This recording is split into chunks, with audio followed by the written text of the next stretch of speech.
Gentleman's time is done. Look, who's going to go first? The gentleman up for the ranking member for the full committee, Mr. Huffman. I hope you'll stick around, though, for the full end of this committee. Are we going to have some more Oh, I think colloquy? so. Oh, I think so. Yes, I love it. Thank you, Mr. Chairman. I'd like to start off with Professor Rolfe. Thanks again for traveling so far.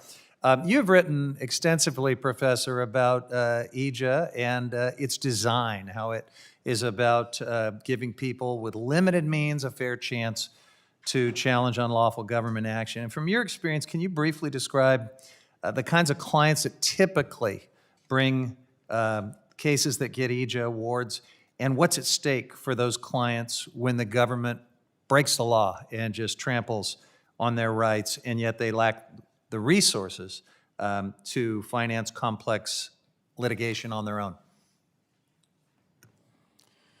Sure. EJA benefits a wide variety of plaintiffs that seek to challenge illegal actions by the federal government. And as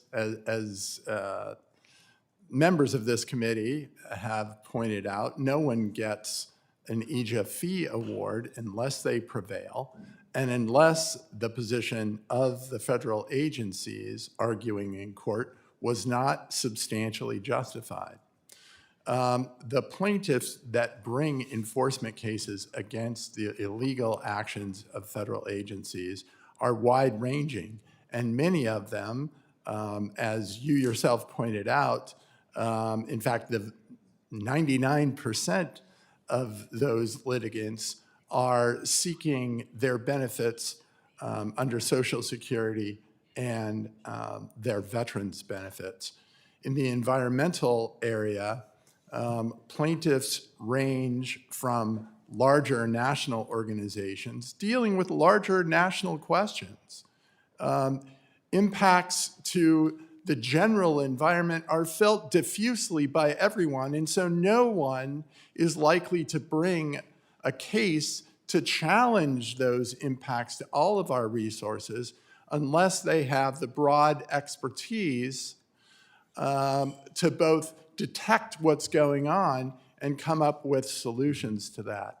But oftentimes at a local level, very small environmental groups use the ability to hire an attorney through EJA to go after egregious abuses in their own communities. For example, one of the clients that our clinic has represented is a very small group based in Oregon that has one employee, if you can even call her that. Her radical positions include the notion that raw sewage should not be dumped into the river that flows through the city of Portland. And she made arguments against permitting the city to do that in federal court. And fortunately, that was successful, and our river has been cleaned up. But those are the sorts of radical positions that small groups like that advance in court. And fortunately, EJA provides for an opportunity for those organizations to find attorneys who are willing to take those cases to court. Yeah, and you raise, I think, a good point. Let's go to the cap, the proposed cap that my friends across the aisle are talking about. I think that would take us to $125 an hour for counsel in these cases. That's a 1996 standard.